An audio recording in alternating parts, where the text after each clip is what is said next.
et bienvenue à l'émission Hommage aux As. As pour attitude à succès. Et aujourd'hui, mon invité, c'est un as de cœur, Frédéric Beaulieu, de Performance Santé Réadaptation. Bonjour Frédéric. Bonjour Lise. Comment ça va? Ça va très bien, toi? Ça va super bien. Hey, merci d'avoir accepté mon invitation. Ça fait plaisir. Nous, on se connaît plus ou moins. On s'est connus dû aux as de cœur parce qu'un des membres de l'équipe te connaissait comme étant un gars qui veut aider l'humain, qui veut prendre soin de la personne. Exact. Parle-moi de ton métier. Qu'est-ce que tu fais? Oui, ben écoute, en fait, moi, je suis ergothérapeute. Donc, moi, je travaille en réadaptation, donc en santé physique et santé mentale. Mais plus ça va là, dans ma carrière, plus je me spécialise au niveau des gens qui ont des problématiques de santé mentale qui les empêchent de retourner au travail. Donc là, c'est de plus en plus ma pratique. Donc moi, mon rôle à moi, c'est d'accompagner ces gens-là à retrouver leurs capacités, puis leurs occupations et tout ça pour être capable de reprendre éventuellement là, le marché de l'emploi, reprendre le travail. Fait que, essentiellement, là, les gens que je rencontre sont en invalidité suite à une blessure ou justement un trouble de santé mentale et là, on va s'occuper d'eux pour les aider à réintégrer là, le travail. OK. Moi, là, ça allait très bien quand tu me parles d'invalidité. Oui. Parce que là, ça, c'est physique, tu comprends? Ça, c'est facile, ça. Ouais, ça, c'est la partie facile. Ben là, tu me parles d'ergothérapeute, ergo physique, invalidité physique. Moi, ça, jusque-là, ça allait bien. Ça allait. OK? Mais là, tu arrives à un moment donné et tu me dis des troubles de santé mentale. Genre, quoi? Ben, par exemple, ça peut être un épuisement, une dépression, un trouble d'adaptation, ça peut être un stress post-traumatique, ça peut être toutes sortes de troubles anxieux. Toutes ces problématiques-là peuvent être traitées aussi en ergo, dans le fond. Parce que moi, en fait, là, j'ai commencé ma pratique, effectivement, au début, on connaît beaucoup là, l'ergothérapie, santé physique, on est habitué à ça, tu sais. Puis on parle d'ergonomie, ces choses-là, c'est un petit volet. Puis après ça, ben moi, j'ai développé ma pratique parce qu'il y avait beaucoup de demandes à ce niveau-là aussi, donc de travailler avec les gens qui ont des problématiques de santé mentale. Donc moi, j'ai développé ce volet-là. Puis concrètement, en fait, le rôle d'un ergothérapeute, c'est vraiment d'évaluer les capacités de la personne puis de l'aider à reprendre ses capacités pour avoir du contrôle après ça sur sa vie, sur ses activités, tout ça. Donc, que ce soit des capacités physiques ou des capacités psychologiques, c'est la même chose. T'sais, donc, des fois, on va travailler avec les gens justement pour les réactiver, donc leur permettre, par exemple, de reprendre du contrôle sur leur routine. Parce que des fois, une personne qui serait en dépression, par exemple, peut avoir plus tendance à procrastiner, à dormir plus longtemps, avoir des problèmes de sommeil, tout ça, puis il n'y a plus de routine, il n'y a plus... Fait que là, on va essayer d'aider les gens à se structurer, à se réencadrer, tout ça, puis à reprendre le dessus là, sur ces activités-là. OK. Fait que par l'action physique, tu réussis à les amener à reprendre le pouvoir sur leur vie. Exact. Parce que là, en bougeant plus, automatiquement, ça active plus. C'est pas nécessairement de bouger physiquement, faire de l'activité physique, mais c'est de, par exemple, de s'occuper, de faire des éléments. En fait, quand on parle de ergothérapie, qu'on décortique le mot, ergo, ça vient du grec ou latin, en tout cas, bref, qui veut dire occupation. Donc, notre rôle à nous, c'est vraiment d'intervenir sur l'occupation des gens. C'est pour ça qu'on nous voit beaucoup dans le travail, ces éléments-là. Fait que c'est pour ça que, en fait, on va utiliser l'activité, l'occupation, peu importe ce que c'est, pour aider les gens à reprendre du contrôle, à redevenir mieux, par exemple. Fait que moi, l'exemple, là, je vais te donner un exemple, c'est ça le plus simple. Là. Ce que j'aime expliquer aux gens, c'est par exemple, on se lève le matin, puis on sait qu'il faut qu'on aille au gym, mais ça nous tente pas, on n'a vraiment pas le goût. Ça, c'est notre pensée. Ça, c'est ça qui fait que, par exemple, on passera pas à l'action. Par contre, si on va pareil au gym, puis qu'on y va, quand on va revenir, on va faire crime, je me sens bien. Puis j'ai donc fait une bonne affaire d'y aller. Ben c'est ça, dans le fond. Nous, en ergo, ce qu'on va essayer d'aller faire, c'est d'aider les gens à justement se mettre en action, puis après ça, être capable de se sentir mieux. Donc, on amène les gens à faire des changements dans leur vie qui va faire qu'ils vont se sentir de mieux en mieux. OK. Bref. Mais là, honnêtement, j'aurais pas jamais pensé référer à un ergothérapeute pour ça. Fait que qui sait que tu fais ça? Ben, moi, je manque pas de travail. Non, je sais que tu manques pas de travail, mais j'aurais jamais pensé référer à un ergothérapeute pour ça. Donc là, je me dis, c'est où j'ai manqué mon bout, moi, là. Ouais, ben effectivement, c'est sûr que moi, étant donné que je travaille dans une clinique privée, La réalité, c'est que ce sont les compagnies d'assurance qui vont me référer les gens. Donc, ça va être par exemple une personne qui va avoir eu un accident de travail, un accident de la route ou qui va avoir un accident, pas un accident, mais une invalidité, puis qui va avoir une assurance personnelle qui va l'emmener à faire des suivis en réadaptation. Fait que ça peut être, tu sais, la personne pourrait avoir de la psychologie, pourrait avoir de la physiothérapie, pourrait avoir toutes sortes de services qui pourraient se mettre en place, mais entre autres, là, il peut avoir là, de l'ergo à ce moment-là. Fait que c'est sûr que moi, la réalité, c'est qu'il y a quelques personnes ça commence à se connaître, à se savoir. Il y a quelques personnes qui vont consulter, on va dire au privé, là, qui viennent de leur propre chef venir consulter. Mais pour la plupart, là, on va recevoir des gens qui sont référés par leur compagnie d'assurance ou leur assureur, en fait. Ouais. OK. Ouais. Fait que là, on a parlé de l'entreprise ou du métier que tu fais. Oui. Parlons du monsieur. Oui. Frédéric, est-ce que tu es marié? Est-ce que tu as des enfants? Est-ce Oui. que, ben marié ou pas, je m'en fous, là, mais est-ce que tu as des enfants? Est-ce que tu es en couple? Oui. Je voulais pas parler du contrat, non, c'est là. parfait. C'est parfait. Oui, je suis marié. J'ai une petite fille de 3 ans. 3 ans. Ouais. Qu'est-ce qui t'a amené vers l'ergothérapie? Ben écoute, pour être honnête, là, moi j'ai toujours été attiré par les professions, le domaine de la santé. Je me cacherai pas que j'avais l'intention à un moment donné de devenir médecin puis tout ça. J'ai étudié dans ces branches-là. Puis avec le temps, ben là, premièrement, j'avais pas les notes pour rentrer en médecine, bon, c'est la vérité. Fait que je me suis orienté vers l'ergothérapie. Moi, ce que j'aimais, je suis pas quelqu'un qui aime nécessairement toucher les gens puis tout ça, comme en physiothérapie, ils vont faire plus, tu sais, de la manipulation, tout ça. Je suis pas, j'aimais moins ça. Puis je trouvais qu'en ergothérapie, l'avantage qu'on avait, c'est qu'on allait beaucoup jouer sur toutes sortes d'autres sphères de la vie, tu sais, parce que je n'ai pas parlé tantôt, mais l'ergo, c'est très large. Hein. Il y a des gens qui vont travailler avec des personnes âgées, ils vont travailler avec des enfants, tout ça. Fait qu'on peut faire beaucoup de choses, là. Moi, je travaille avec clientèle adulte, mais c'est pas la réalité de tous les ergos. Donc, c'est ça. Fait que c'était un peu... Il y avait tellement de possibilités là-dedans que je décide de m'orienter vers ça. J'ai embarqué là-dedans, tout ça, puis au fil du temps, j'ai vraiment adoré. Puis moi, j'ai aussi la chance d'embarquer dans des projets entrepreneuriaux. Fait que moi, depuis que je suis aux études, là, que j'ai le goût d'être en affaires puis de m'en aller là-dedans. Fait que c'est un peu pour ça que finalement, là, le chemin s'est tracé. Puis aujourd'hui, là, je suis rendu où je suis rendu.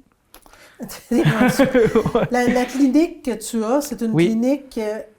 t'es pas seul là-dedans. Non, là. vraiment pas. Non. Fait que, on est une quinzaine. Une quinzaine. Fait que Ouais. là, comment ça marche? Vous êtes 15 associés? T'es autonome dans... Comment ça Non. marche? En fait, là, la clinique, on est 2 actionnaires actuellement. Puis après ça, j'ai des employés, puis il y a aussi des travailleurs autonomes qui viennent, par exemple, qui vont louer là, la salle ou le bureau dans lequel ils vont faire leur intervention. Mais pour la plupart, c'est tous les gens qui sont employés. Fait qu'au total, là, comme je disais, on est une équipe là, d'environ là, une quinzaine de personnes.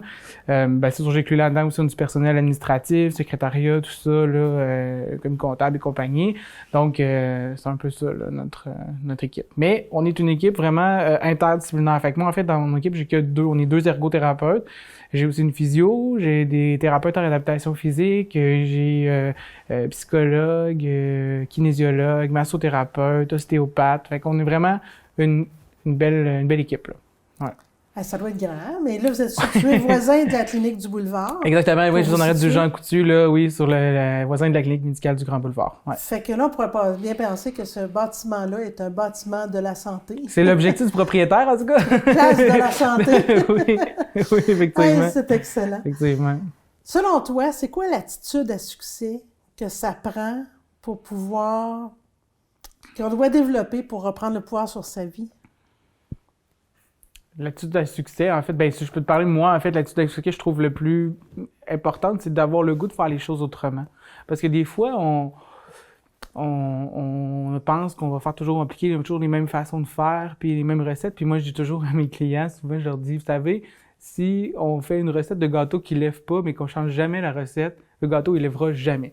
Fait que je me dis, des fois, il faut penser à vouloir faire les choses autrement. Puis moi, c'est ce que j'essaie d'appliquer le plus possible. T'sais, moi, en fait, je peux revenir un peu, mais la clinique, quand je l'ai partie, c'était dans le but, justement, de faire les choses autrement. Moi, j'avais vécu d'autres endroits, d'autres cliniques où j'étais insatisfait sur la façon que ça se faisait. Puis moi, j'avais le goût de faire les choses autrement. J'avais le goût d'avoir une équipe intéressante et tout ça. Fait que c'est un peu le but d'aller là-dedans. Puis c'est ce que je valorise beaucoup, là. Alors, c'est quoi qui fait ta différence dans ta clinique versus les autres cliniques? On se distingue beaucoup par notre approche humaine. On se distingue beaucoup parce qu'on veut prendre le temps avec le client, on veut l'accueillir chaleureusement, mais on veut surtout qu'il y ait les bonnes informations, qu'on lui transmette là, c'est ça, les informations qui sont nécessaires, puis tout ça, puis qu'ils comprennent bien où ce qui s'en va. Tu sais, par exemple, nous, un client qui arrive avec une condition de santé, ben la plupart des gens, ils savent pas, là. Tu sais, ils arrivent, leur médecin leur a signé un papier, il a écrit un diagnostic, puis les gens, ils sont allés lire sur Internet, puis là, ils ont peur. Fait que là, des fois, on va le prendre, puis on va vraiment prendre le temps aux gens de leur expliquer tout ça, puis de prendre le temps avec eux, puis des fois, ça déborde, des fois, ça veut dire qu'il faut appeler le médecin, il faut jaser avec eux, puis c'est ça, nous, on veut faire ça, on veut mettre ça de l'avant, on veut que les gens, quand ils arrivent chez nous, ils sentent que c'est chaleureux, qu'ils sont bien accueillis, puis c'est vraiment de mettre l'emphase sur l'humain en premier. Puis c'est pour ça que tu es un as de cœur. Ben, je pense que oui. Ben, sais-tu quoi? Un des grands points, je pense, qui est important, c'est, à un moment donné, assumer ce qu'on veut être. Ouais. Parce que si on assume qu'on veut être un as de cœur, qu'on veut, c'est comme une mission de vie, ça, qu'on veut orienter nos approches puis notre entreprise vers l'humain, ben ça va faire toute la différence. Puis ça change même la dynamique entre les différents intervenants. Vous autres, entre les intervenants, vous avez... On a une dynamique d'équipe là, incroyable. Là. Honnêtement, là, c'est une des choses qui me rend le plus fier, en fait, de la clinique, là, c'est l'équipe qu'on a. C'est l'entraide qu'il y a, mais tu sais, juste aussi le fait de tout le monde se sent bien. Il n'y a pas d'esprit de compétition, c'est des choses que j'ai déjà vues ailleurs, des esprits de compétition entre les professionnels, tu sais. On se réfère, mais tu sais, il y a toujours une notion de... Peur de perdre le client, parce qu'il va donner là, il ne donnera pas ici. Exact, c'est un peu ça. Puis ça n'existe pas chez nous. Fait que c'est ça, c'est vraiment... Je pense que c'est quelque chose de très fier, c'est l'équipe et la dynamique incroyable qu'on a. Puis je pense que à quelque part aussi, quand on trouve une équipe, ben il y a un noyau qui se forme, hein, puis il y a des gens, puis les gens, ben ça attire un peu cette énergie-là, je pense aussi au niveau de l'équipe. Oui, on le sent l'énergie quand on rentre dans une place, dans un bureau, on le sent cette énergie-là, d'harmonie, d'énergie, d'équilibre. Ça fait une différence. Vraiment. Fait que c'est de faire les choses autrement. N'aurais-tu un autre à nommer? Selon toi, dans ta vie, parce que défoncer des portes, quand tu pars d'une clinique, c'est que là, tu lâches une job. Oui, moi j'ai fait ça.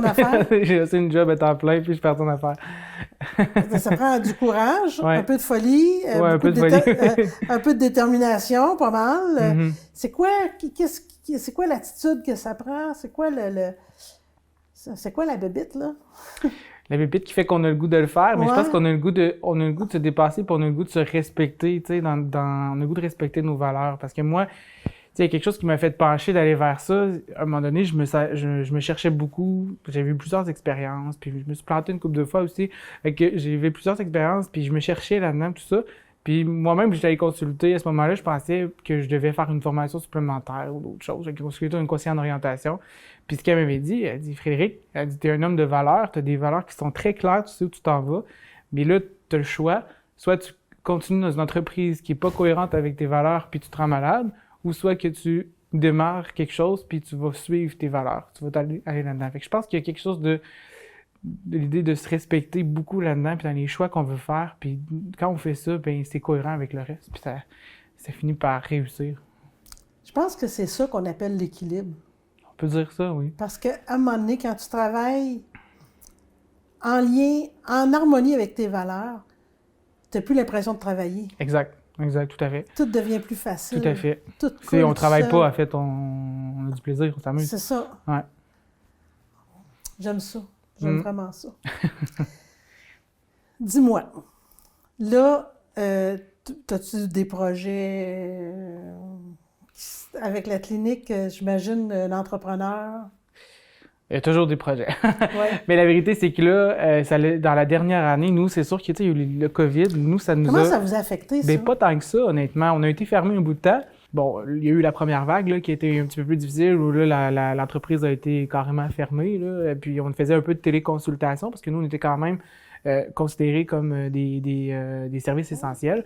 Sauf que c'était pratiquement mort là, à la clinique. Par contre, nous, après ça, à partir du 1er juin, ben, on a eu des procédures au niveau des équipements là, de protection, la désinfection, tout ça, qu'on a mis en place. Puis ça nous a permis de reprendre à peu près là, le même rythme là, qu'on avait avant. Fait que, pour vrai, honnêtement, cette année, ça va de mieux en mieux. Comme je disais tantôt, ben, notre entreprise, ça fait 3 ans qu'elle existe. Fait qu'elle est encore en croissance, elle est encore en développement. Moi, dans les dernières années, on a embauché du nouveau personnel. Mon équipe, elle a presque doublé, en fait, là, dans la dernière année.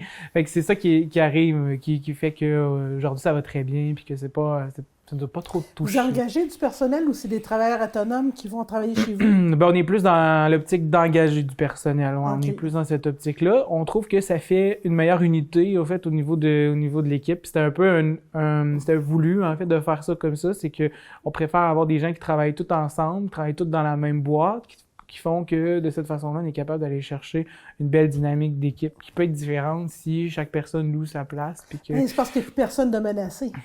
Ouais. C'est fait ça. Que là, ça crée un esprit de compétition, sinon, tu sais, alors ça. que là, on vient de l'éliminer, là. Ouais, par exemple, ça. OK.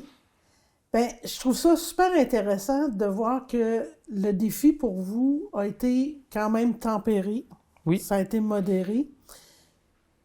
Mais autour de vous, parce que parce qu'à quelque part, ça touche le domaine de la santé, ça, ouais. là. OK? Ouais. Fait que est-ce que tu vois plus de dépression et d'anxiété qu'avant? Ben, moi, ce que je vois, là, honnêtement, c'est plus... on dirait qu'on le voit pas encore, on le mesure pas encore, tout le monde dit, bon, il va y avoir des dépressions, de l'anxiété, tout ça après. Moi, ce que je vois, c'est des gens qui arrivent pas à avancer à cause de ça. Ce que je vois, c'est que des gens qui étaient déjà, par exemple, atteints ou qui avaient déjà des problématiques de santé mentale, par exemple, ou d'anxiété, ils n'arrivent plus à avancer. Ils sont devenus comme paralysés. Ouais. Puis on essaie, surtout nous en ergo, ben on essaie de les réactiver, on essaie de leur permettre, par exemple, de reprendre des choses qui sont significatives pour eux. Mais là, à chaque fois, on arrive puis on est bloqué parce que, là, il y a le COVID, là, on peut plus aller à telle place, là, tu sais. Fait que c'est toujours ça qui nous limite. Je vois des gens aussi pour qui ça allait bien, ils arrivaient à, tu sais, ils étaient, mettons, on va dire sur la limite, puis ils arrivaient à se contrôler, à se maintenir un peu, puis à surfer sur la vague. Puis là, le COVID est arrivé, puis ça a été comme la goutte qui a fait déborder le vase, c'est ça. Fait que j'ai des gens qui, là, ils se retrouvent, là, ils vont moins bien, tu sais, mais c'est un peu ça que je vois. Mais j'ai l'impression que ça va nous toucher beaucoup plus après. J'ai l'impression que dans quelques mois, peut-être, on va voir beaucoup plus des gens là, qui ont eu de la... Dis-moi, une personne au privé, là, quelqu'un, monsieur, madame, tout le monde, vit une dépression, vit beaucoup d'anxiété, pourrait consulter chez vous. Oui, tout à fait. Les gens pourraient venir consulter là, pour des troubles de cette phase, des troubles de santé mentale, là, donc dépression, anxiété, tout ça. Nous, à la clinique, ben on a une psychologue, là, malheureusement, là, elle est en congé de maternité pour l'instant, mais on a d'autres ressources avec qui on travaille. Donc, ça, c'est une possibilité. Puis aussi de l'ergothérapie en santé mentale. Puis on travaille avec les gens, souvent, on va proposer aussi des programmes d'activité physique, donc en kinésiologie, donc dans ces situations-là. Mais oui, c'est possible. Mais la personne, elle arrive, là, elle ne sait pas, ça va faire affaire avec un psychologue. Ou y a-t-il quelqu'un qui fait comme une évaluation à l'entrée pour voir quel genre de service elle va avoir besoin? Bien, c'est sûr que c'est pas évident jamais. Là. Ce qu'on fait, c'est que la personne souvent va choisir le professionnel qu'elle veut ou elle va choisir en fait le besoin, elle va cibler un besoin. Le personnel à la réception s'en vient bon, connaissent un peu nos services, sont capables d'orienter un peu les gens. Mais si ça fait pas, ce qu'on fait, c'est qu'on garde un temps pour un professionnel qui va rappeler la personne, puis qui va essayer de l'orienter, puis qui va lui dire qui va expliquer un peu c'est quoi qu'elle a comme problématique, puis on va essayer de l'orienter là vers le bon professionnel. Fait que ça nous arrive des fois, puis même c'est déjà arrivé des gens qui avaient pris, par exemple, un rendez-vous avec moi, puis moi, je voyais bien dans le motif là, de référence qu'il y avait peut-être quelque chose qui était plus ou moins de mon ressort. Fait que je l'ai appelé la personne, puis je jase un petit peu avec elle, puis finalement, je l'oriente vers un autre professionnel, puis c'est réglé. C'est pas plus compliqué que ça. Fait que c'est comme ça qu'on procède, en fait. Il n'y a pas d'évaluation comme telle, mais plus informelle. Moi, aujourd'hui, je veux t'offrir une plante, OK, qui s'appelle, puis je suis obligée de le lire, OK, qui s'appelle le Tillandsia. C'est Karine Beauchesne de chez Fleurs et Trésors qui, je devrais dire Trésor, qui est une fleur, qui m'a parlé de ça. Regarde, c'est comme une espèce de mognon de plante. Okay. C'est totalement autonome. Tout ce que ça a besoin, c'est un peu d'humidité. Et, crois-le ou non, ça va fleurir. Okay. C'est vraiment génial. J'avais jamais vu ça de ma vie. Et je l'ai mis dans un petit bol à expresso. Oui. Alors, et je te demanderais de te choisir une pierre. On va y aller avec le bonheur. Bien, je trouve ça génial. Le bonheur, c'est le sentiment C'est favorisé par la vie ou son sort, c'est la réussite et la prospérité. Bien, je te souhaite que ça, de la réussite et du bonheur dans ta vie, vraiment. Puis tu peux le déposer ici, pendant ce vide-poche-là que tu vas recevoir. Et si tu arroses tout ça de gratitude, bien, il va fleurir. Fait que je trouve que c'est une belle façon de canaliser l'énergie, puis de dire, ben là, je veux réussir. Oui. Parce que c'est vrai que quand on réussit, ça nous apporte du bonheur, on va se le dire. Il n'y a pas vu personne qui dit, j'ai manqué mon coup, je suis heureux. Non, c'est rare. C'est rare. C'est sûr. Dis-moi, dans pour la plupart des gens que tu rencontres, c'est quoi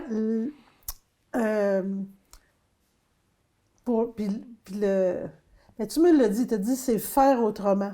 Mais un peu, j'en veux plus, j'ai faim. Une autre attitude à succès. Une autre attitude? Oui, j'ai faim. Et là, tu commences à m'épuiser un peu. Moi, je connais un bon ergot. Il va t'arracher ça. c'est ça, effectivement. Une autre attitude avec succès, en fait, pour les gens, en fait, aussi Mais pour pouvoir, toi, tu sais, on parle tout de persévérance. Est-ce qu'on parle de patience? Est-ce qu'on parle d'audace? Est-ce qu'on parle de quoi on parle pour les gens, pour qu'ils puissent se remettre en action? C'est une bonne question, là. C'est une bonne question, hein? Effectivement. Écoute, je pense qu'il y a quelque chose de vouloir aller au-delà, d'un peu de dépassement, de vouloir aller en faire un peu plus pour être capable d'en retirer toujours un petit peu plus puis de se sentir mieux. Moi, je pense qu'il y aurait quelque chose au niveau du dépassement. C'est de ne pas vouloir... je sais que ça revient toujours un peu au même, mais c'est de ne pas se satisfaire peut-être de ce qui est déjà là, mais d'essayer d'aller au-delà de nos capacités, au-delà de ce qui est attendu, puis d'aller vraiment dans, je pense, le dépassement de soi, le dépassement des attentes. Bien, moi, j'aime ce que tu me dis là parce que je me dis, si je suis pas heureuse dans mon corps ou dans ma façon d'être ou dans ce que je vis, bien, il faut que je sois capable de dépasser cette limite-là que je me donne, que je me place moi, là. Oui. Puis aller chercher l'aide pour m'aider à franchir ce mur-là qui va me permettre d'aller plus loin. Oui. Puis ce que tu dis là, c'est intéressant parce que les limites, là, la plupart du temps, là, c'est nous-mêmes qui se les met. Toujours. C'est rarement d'autres personnes qui viennent nous limiter. Non, c'est nous qui se limitons nous-mêmes. Donc, n'hésitez pas à aller chercher de l'aide. Quand vous avez une limite, vous êtes face à un mur puis vous voulez franchir ce mur-là. Puis, étant donné que tu t'es donné une valeur puis une mission d'être vraiment orienté vers l'humain, ben il n'y en a pas de gêne, là. Il n'y en a pas de jugement. C'est juste là pour dire, tu me prends par la main, puis on avance, puis on y va. À la vitesse dont on va pouvoir... merci beaucoup d'avoir été là aujourd'hui. Merci plaisir. D'avoir partagé. Puis je suis très, très contente qu'on ait eu la chance de se rencontrer puis de partager ensemble grâce à toute l'organisation des As, là. Ouais, ça me fait plaisir. Puis, les amis à la maison, c'est ça qu'on appelle se construire un filet de sécurité. C'est-à-dire d'avoir des gens autour de nous à qui on peut aller demander de l'aide ou de l'accompagnement quand on a besoin.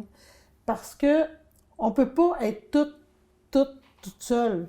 On a besoin de gens autour de nous. Fait que n'hésitez pas. Puis facile, tu sais, Jean Coutu, juste en arrière, Clinique du Boulevard, puis la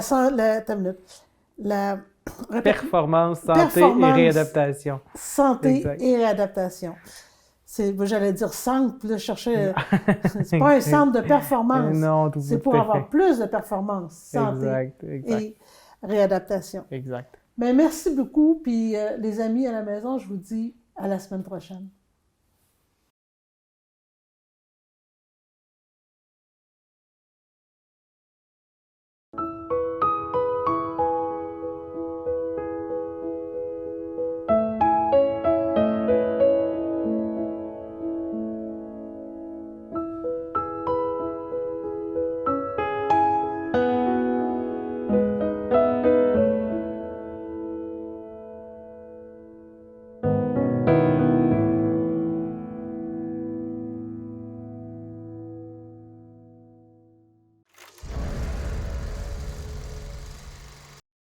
Kéliane, c'est une petite fille très active. Elle aime ça faire du vélo, de la trottinette, de la danse, de la course.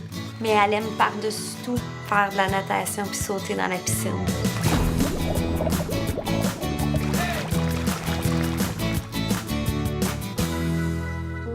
À l'échographie de 14 semaines, j'ai appris que Kéliane, elle aurait une main amputée. Puis, au moment d'une autre échographie à 21 semaines, j'ai su que finalement, il y avait sa jambe qui était partiellement amputée aussi à gauche. Quand on vit en région, on voit pas beaucoup de gens qui ont des amputations. On sait pas trop qu'est-ce qui existe, qu'est-ce qu'on peut faire, qu'est-ce qu'on peut pas faire.